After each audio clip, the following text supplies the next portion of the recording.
ta l'Alam Almin. Amen. There are many, many scriptures on the notion of fear.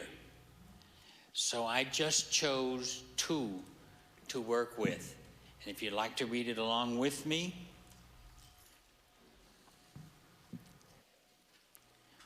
The first one is in the 2nd epistle to Timothy. 2 Timothy, 1st chapter. Reading from Dr. Lambs's translation from Aramaic into English, he says, "For God has not given us the spirit of fear, but of power and of love and of good discipline." I think we ought to say that together, don't you think so? For God has not given us the spirit of fear, but of power and of love and of good discipline. Powerful, powerful. Notice, God has not given us the spirit of fear. So overcoming fear are 3 things mentioned right here in this verse alone. What is it? Power, love, and good discipline. Because you have to face things with fear. So that's the good discipline. So power, when you're thinking about how do I overcome fear? With power, what kind of power? We're going to get to that. Love and good discipline. Let's go now to the next one, which really is the major foundation and key, which is in the epistle of 1 John. The epistle of 1 John. The 4th chapter and the 18th verse. 4:18, but in the first epistle. It says, "There is no fear in love,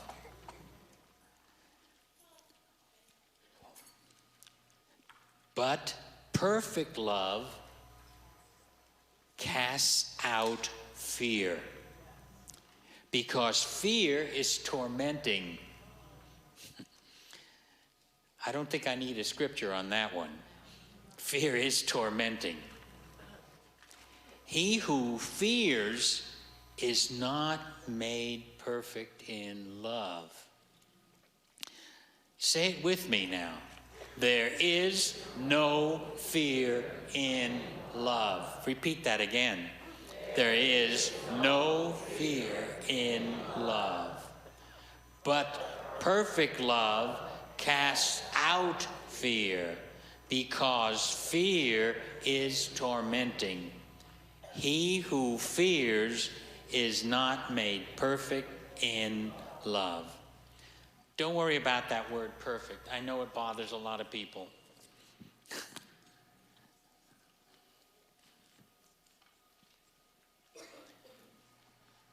The word perfect there simply means mature. When you're immature in love, you have no fear. Why? Because mature love trusts. Mature love trusts.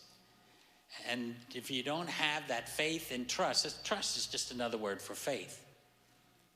See? So mature love, it casts out fear because it trusts. Before we begin it, as I said in the first service, and I need to repeat this, there are 2 kinds of fear. 2 kinds. Now, fear can manifest on different levels according to different situations and challenges. But the main thing you have to realize that there is rational fear and irrational fear.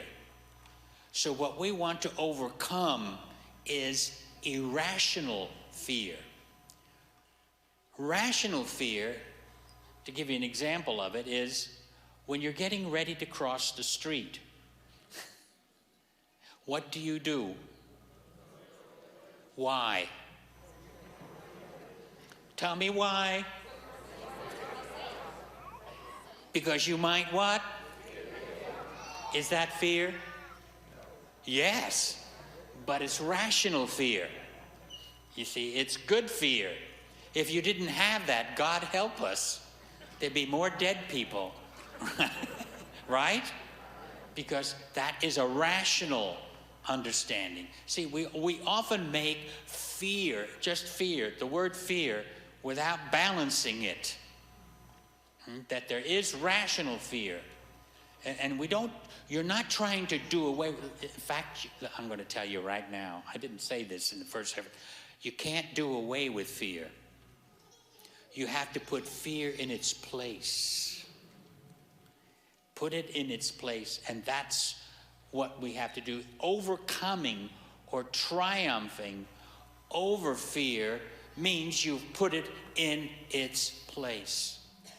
And, to really, let me tell you, talking about fear and all of its aspects, especially irrational fear, fear that paralyzes us, fear where we can't move, afraid of certain people, afraid of certain situations, afraid of those who are in certain control or power or something like that. You have a certain fear. Those are irrational fears. And what you have to do is put it in its place.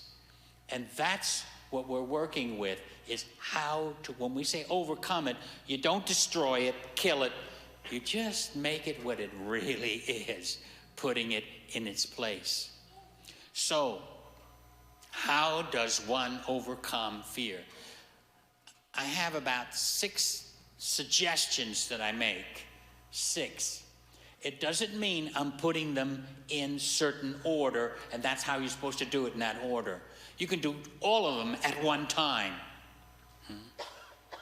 And as I get to each one, I will explain it. The first thing, some people love to wallow in fear. So if you're going to overcome fear,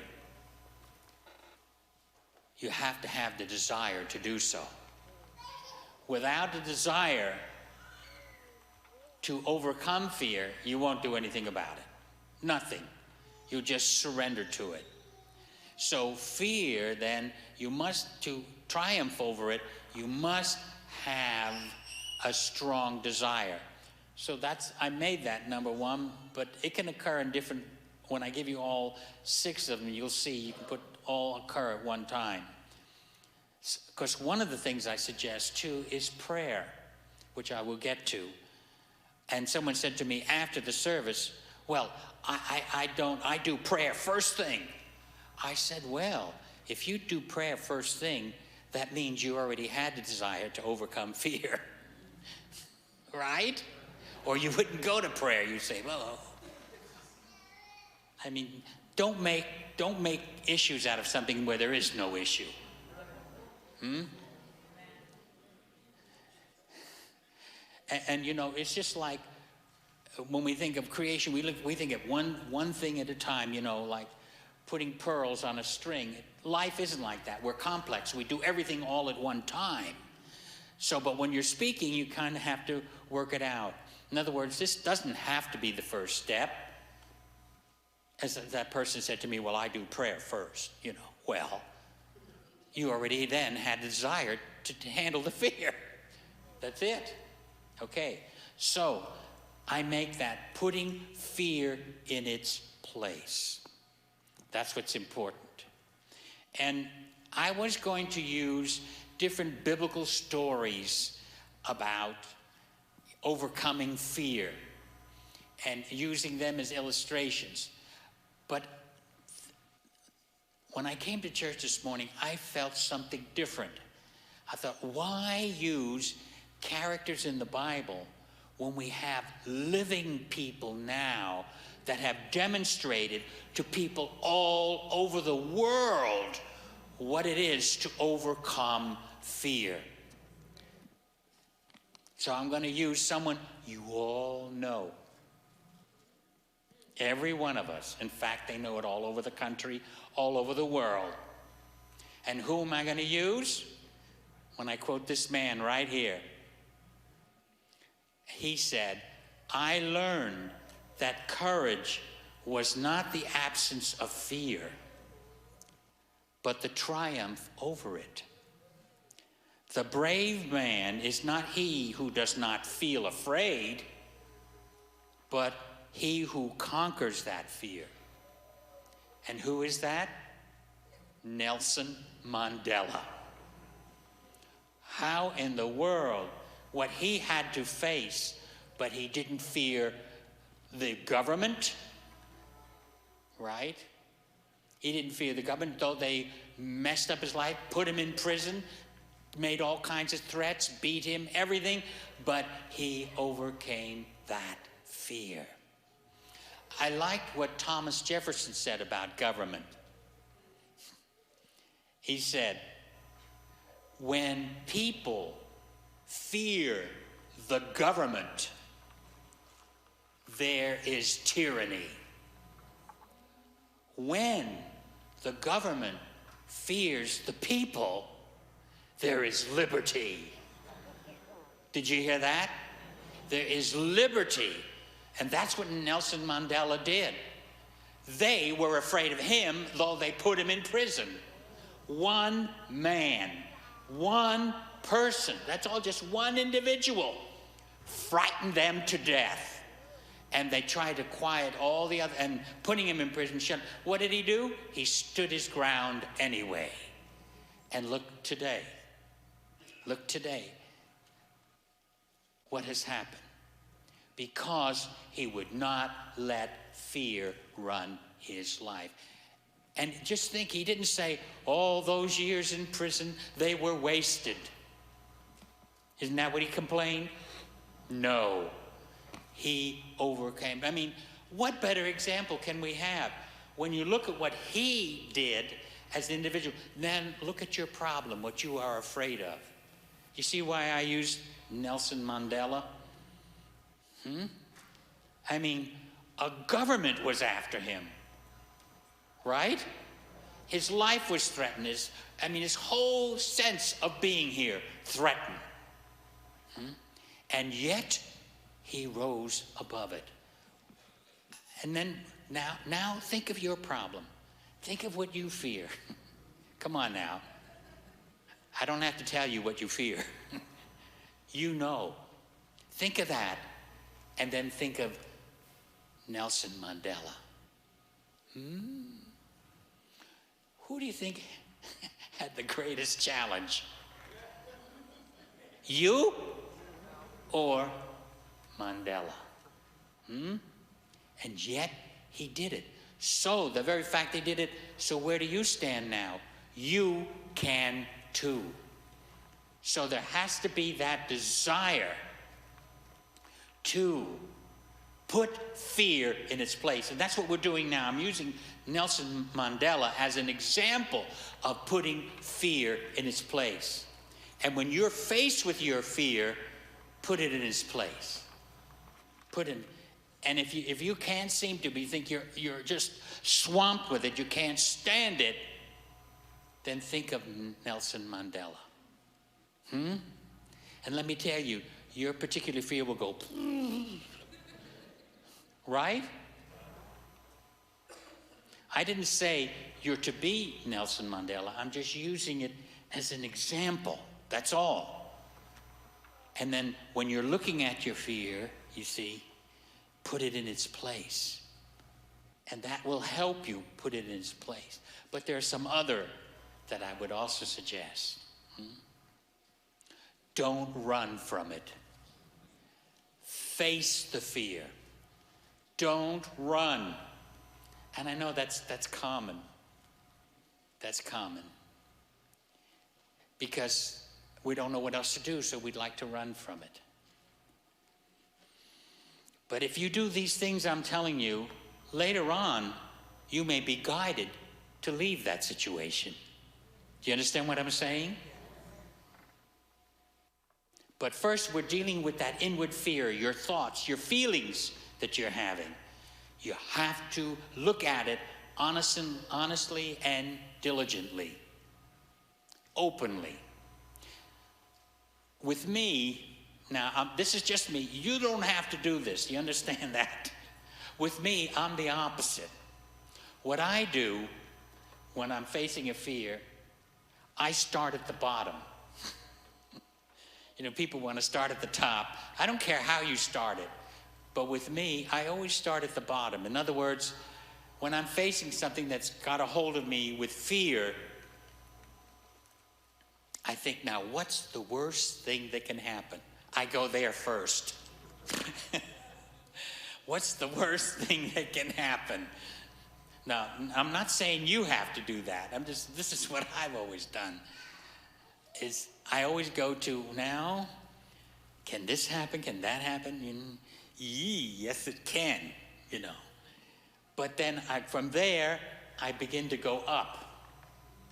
See, that doesn't mean you have to do that. As someone told me after the service, you know, that they don't do any of that. I said, fine. I wasn't telling people to do that. I'm just saying how I do it. That's all. And because sometimes by going to the rock bottom and figuring what's the worst scenario for this particular situation, what's the worst? And by looking at that, see, I'm still facing my fear, but I'm looking at it. And when I think of the bottom line for that fear, then I can start to go up. But for some reason or other, I always start there first and gradually come up when I'm facing it. So the best thing for you to do is what? Face that fear and having the desire to what? Put it in its place. So you see what I mean? These things occur simultaneously. It's not, oh, I've done step one, now I'll do step two. You understand that? They occur naturally. So overcoming fear, you know, fear it's tormenting because, let me tell you, the root of anxiety is fear. The root of worry is fear. The root of anger is fear. The root of resentment is fear. And you have to realize that. Get to the root. You know, people want to deal with the anxiety, you know, but what are you anxious about? It's generally based on a fear, right? As someone came to me again after the first service, and they said, you know, they had diabetes, and when they faced that, and how many pills they had to take, and faced it, then now they've been free of it. I forgot how many years they've been free of it. Completely. No pills, nothing. Because of facing the fear. Anxiety, fear does havoc in the body. Remember what Job said? The thing I feared has come upon me. Because what fear does, it feeds the enemy. It feeds the situation. Fear feeds it. Which takes me to the next thing in overcoming fear. Faith in God. Faith in God. Faith activates God. Fear activates the enemy. It activates the situation, you know, when you're working with it. And when you fear it, you make it worse. And you do. When something is bad, we always make it, when things go wrong, the most catastrophic thing on the face of the earth. Oh, you know, you all look so innocent this morning. I've never seen so many innocent faces in my life. That's okay. It's all right to admit you do that. You are fearing something, and then you make it. When you tell others, what do? You blow it up too, don't you? And then you're now more scared than you were before. More fearful. So, faith activates God. Now, what do we mean by faith activating God? First of all, you got to understand what God is. And when people fear God, they're not going to have faith in God. Because why? They think God rewards and punishes. If you think God rewards and punishes, then you better fear it. The word fear, the beginning of wisdom, is the fear of God. Too bad, it's our English. What it means, and you probably have heard it before, that the beginning of wisdom is reverence for God. Why they keep translating it as fear, I don't understand. It should be reverence for God is the beginning of wisdom, not the fear of God. So, why? Reverence for God means you have reverence. First of all, what is God? What is God? To have faith in God. I know people still have this picture. It comes from the Bible. Because your writers, your authors, your prophets, your men of God, when they wrote the Bible, how do you explain God as spirit? You can't. You can't. It's difficult to do that. But when you make him a great potentate, a king that sits on a throne, right? You've got a human being. And just think, Isaiah says, thus says the Lord God, the earth is my footstool. What? The earth is his footstool? Big feet. God's got big feet. Can you imagine God putting his feet on the earth? Because it's his footstool. Isn't that what it says? That's Isaiah. I'm quoting you Isaiah. Okay. But it's a metaphor. What we didn't understand is the biblical writers used metaphors and figurative speech, and we made it literal. We made it literal. So many people say, and that's why everything we've written, anything we've said about the prophets, anything we've said about anything about God, those were metaphors. Metaphors. God doesn't get angry, God doesn't reward, and God doesn't punish. Well then, when is justice done? You do it to yourself. If you're sowing wrong things, you're going to reap wrong things. God doesn't stand over and says, I see that. Ooh, I see that. I'm going to get you. Reminds me of Maud. Remember? God will get you for that. No, God isn't going to get us for any of that. We have to face that responsibility. We sow it, we reap it. What God will do is help get us out of that mess that we sowed. That's God's business. So faith in God, what kind of a God do you have? What kind of an image of God do you have? I'm speaking mentally and emotionally and spiritually, because depending on that image, that's how you will respond emotionally. That's how you will have a relationship with God, depending on what type of picture you have of God. He's not an old man with a long beard sitting on a throne with lots of angels around him because he just can't get around to everybody and he has to dispatch angels. Uh-oh, I know I'm in trouble on that one. What do we say?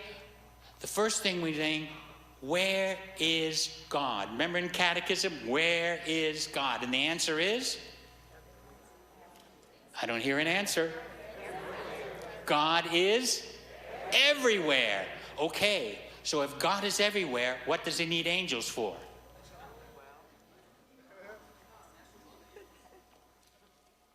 You see, we don't think.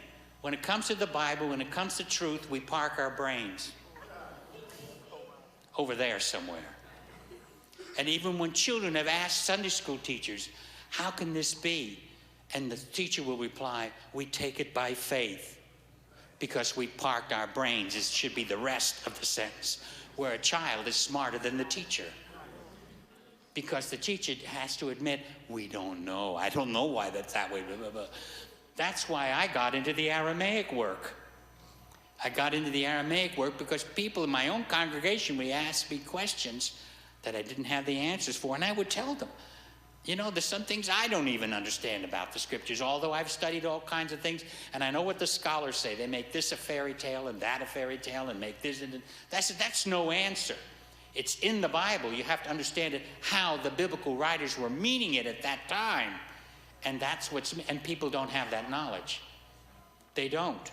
They just dismiss it as made-up stories and fairy tales, or they take it all literally. They take the metaphors and everything else all literally. So you have to, overcoming fear, faith in God means in love, in truth, in meekness, in peace, because God is peace. Now we're talking about God. God is peace, God is love, God is joy, God is understanding. Now when you have faith in God, in love, so faith activates God. So what is faith activating? Love, peace. When you're facing fear, what do you need? Peace, don't you? No. So faith activates God, meaning it activates the love, it activates the peace, it activates all these things. And that is overcoming fear. So then the next one would be prayer.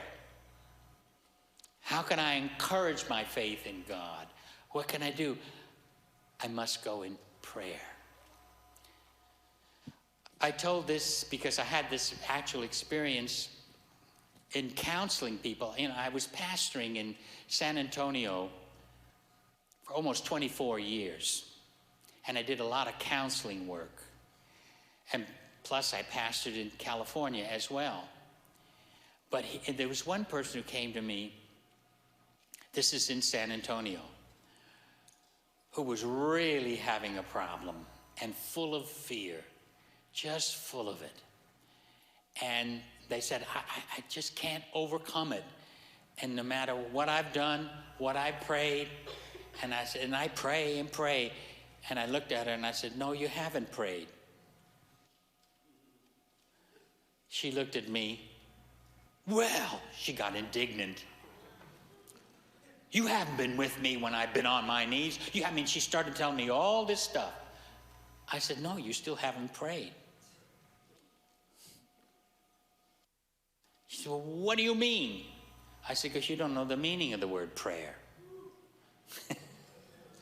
I said, that's why. Because if you really prayed, you would not be coming to me continually.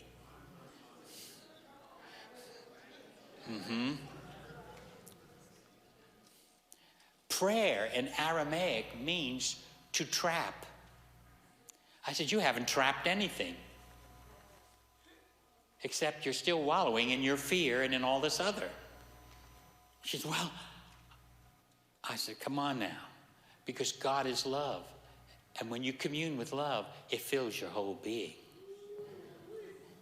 And I said, God is peace. And then peace fills your whole being. You haven't made the connection. I said, you've done a form, but there was no connection. It's like turning on the radio and getting different programs and all this stuff, but nothing's coming out. Or the TV. Why? Because it's not plugged in.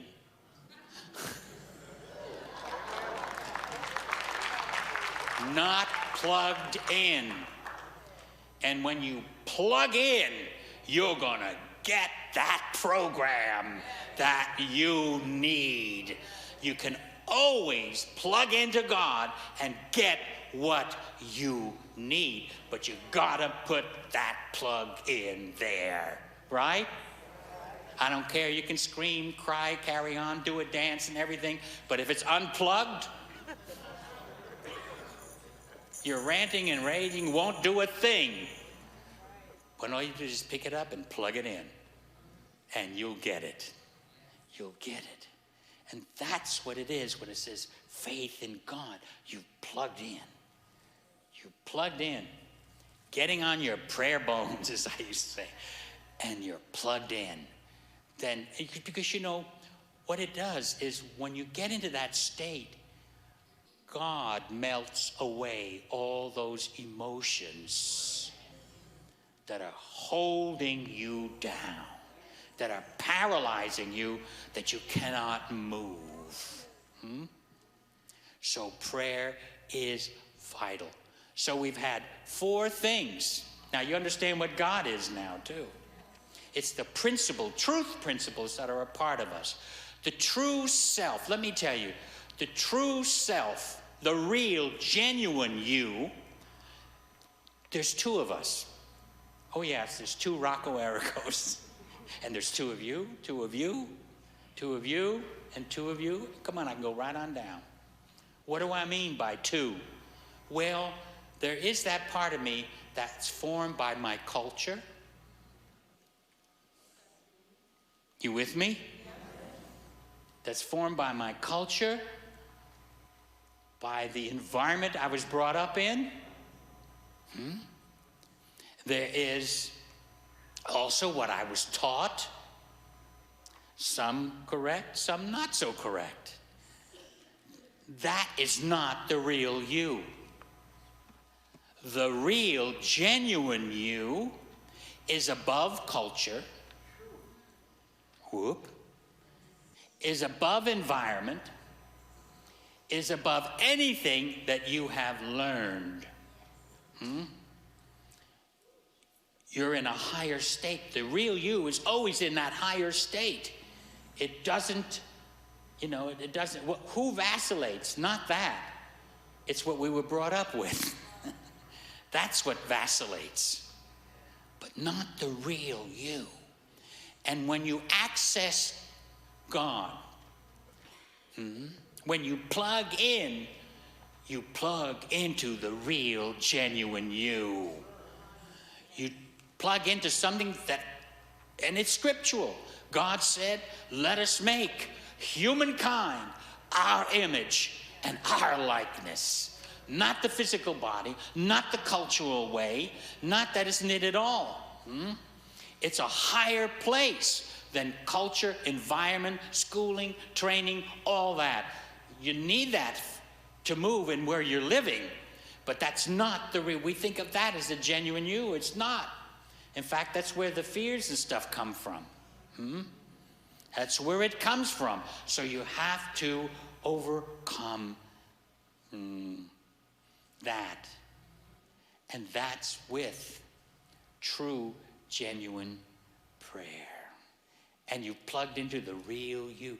The real you is above your culture, above everything. And it's above your imagination. And it is beyond any image. Because we even have images of ourselves. And we like to confirm it every morning looking in the mirror. But that's not the real you you're looking at. You're just looking at flesh and bones and everything else. But overcoming that fear. I had one woman. Now I'm going from San Antonio to California. And I forgot the name of this particular phobia, where the person is afraid to go outside the house. Something, it has a particular psychological name, and I can't remember it right now. And she wouldn't move. And when she called me on the phone, she wanted me to come to her home to, work with her because she saw me on TV and what I said on TV. So she just had a feeling I could help her. And she said, you have to come to my home. I said, I'm not coming.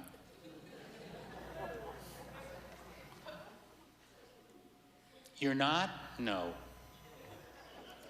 And she said, well, what kind of minister are you? A good one. So you got to come to me. So what she did, she couldn't stand to go outside. They blindfolded her. A friend did that visited her every day and also bought the groceries for her and everything, put her in the car and brought her to me. She was all right in the church. So I counseled with her and I had to work. I mean, tell you, you talk about dismantling. I mean, it was a lot of work. I thought, you really need a psychiatrist. She says, no, I want you. So I said, okay. And so I had to work. That hour with her, I needed help.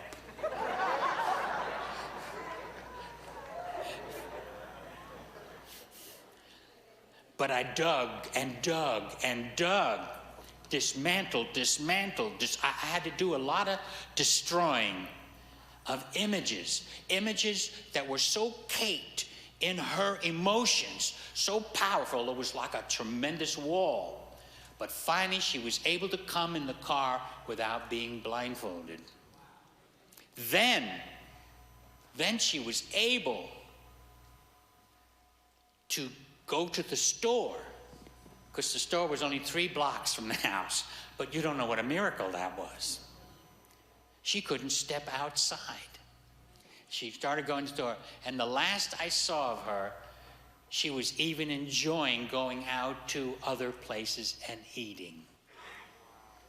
It was amazing, but I was exhausted. Exhausted because working with it. But if you work with yourself now before the fear takes over and completely holds you captive, and this is how to overcome the fear. Now, of course, that was a very, very extreme case, the one that I'd mentioned in California. But normally, we can do it because we have the power. God has not given us the spirit of fear, but of power. Just if we're talking about the power, these steps I'm giving you or tools, that's a better term. These tools that I'm mentioning to you, suggesting for you, these things is the power. Because you have the power, always you have the power. And I think with fear, it always makes you feel powerless. Doesn't it? It makes you feel like you have no power. None. You're over with. You're finished. No.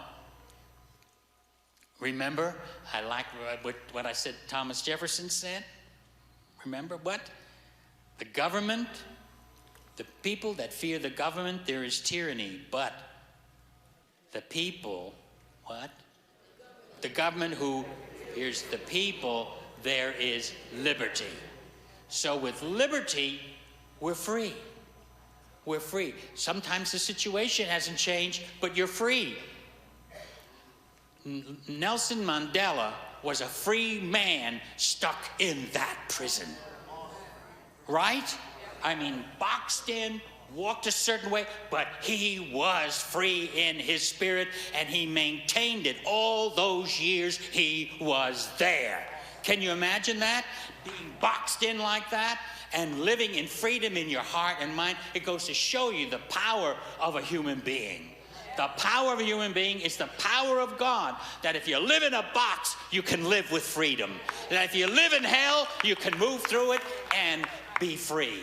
Because Mandela was living in hell, and finally hell collapsed, and now Mandela is the head of that country, right? Well, was, right? So it's the same thing wherever you are, in whatever situation you're in. I don't care what box, what person. You are really, when you overcome it, you are free. You have the courage. You have the courage. I did a lot of quoting. You'll have to hear the first one, because I did this a little differently in the second service. But I did a lot of quotes, but I can't do that now because it doesn't fit in. But it did in the first service. But I will quote, because what it is, when you do all this that I'm suggesting, building, I'm going to make the other two. After the prayer, it would be building self-confidence, which I've been doing right along, speaking to you, tell you who you really are. And the last thing is take action. Take action. And Martin Luther King Jr. was talking about that when he said, when you take that first step, you have to take that first step even though you don't see where the rest of the staircase is.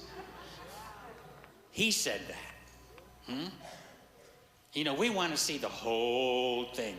All right, now I know if I do this, I know if I... No, you have to have the courage to take that first step without seeing the entire staircase. What if there's not another step after that?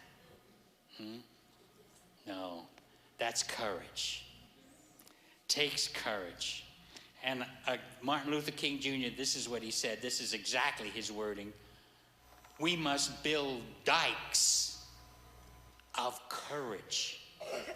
We must build dikes of courage to hold back the flood of fear. And that's what we do. But how do we get the courage? What is courage? I love this one. This is my favorite. What I'm going to tell you now is, what is courage? What is it? And I'm going to tell you who said it. Should I tell you who said it first, or should I tell you what this person said?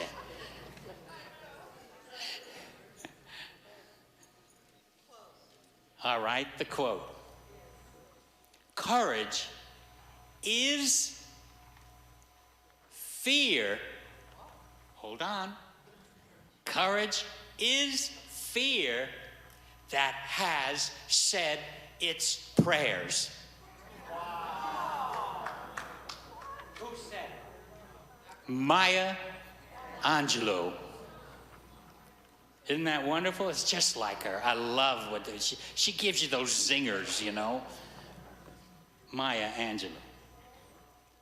Courage is fear that has said its prayers.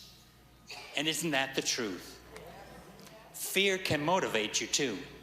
The rational fear, right? It can move you. Well, if you didn't have that fear, you'd walk right out there and get hit by a car.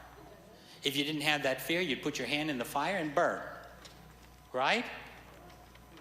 And sometimes when we put things off because we're afraid, but then when you get sick, then you have to do something about it, right? Because you don't want to get sicker or worse. So it depends on how you look at it. There are all kinds of fears. And then let me tell you something else too. Sometimes when you've prayed, when you've done all this, that we are suggesting here, when you've done it all, sometimes, and I have advised people this, where sometimes in a relationship, now it really gets the feeling. In a relationship, I've seen where the husband has beaten the wife and the children and everything else. And they prayed, and this was in San Antonio, and they prayed and did everything else. What do I do? What's my guidance here? I said, leave him. Get out. Get out. You don't need to stay there. You didn't marry Frankenstein, right? So you don't have to live with Frankenstein. Of course, Frankenstein was a doctor, but what he made wasn't. And I said, and what do you mean? I said, I mean just that. And let me tell you, she overcame her fear. It takes courage. It takes courage and overcoming fear when you have to divorce someone who is willing to kill you. Because they'll even threaten, I'll come after you, wherever you go, I'll get you. And come on now, isn't that right? So leaving then sometimes, that's why I say this is such a big subject, you need hours to talk on it. I'm just giving you just little bits here and there, and I encourage you, get out, get out. And so that was the wisdom of God, that after you've done everything else, then the courage to leave. And that's what it takes. And then you know what he did? He came after me and the other minister with a shotgun. With a shotgun. And what are we going to do? I said, stand our ground. Stand our ground to save those children and that woman. I can't stand that anymore. And we stood our ground. Well, the coward came, but when he saw us, he took off. Even though he had the gun. Even though he had the gun. You never know. Fear feeds the enemy. Had we retreated, had we gone back, he would have won. Right? But we stood our ground. And that's what you do. We stood our ground in God, in truth. This is the truth. This woman doesn't deserve that. The children don't deserve it either. They need that freedom. He changed. Later on, he changed completely. But just think if we had let fear run us. Because the poor wife was just frightened. She says, I don't know if I have the courage. I said, you do it. And when he says, who told you this? You tell him who told you. I said, you tell him who told you. And she had the courage to do it. She got her children, put them all in the car and the clothes, and went somewhere. Don't let anyone know where you're going. And that's when he called us.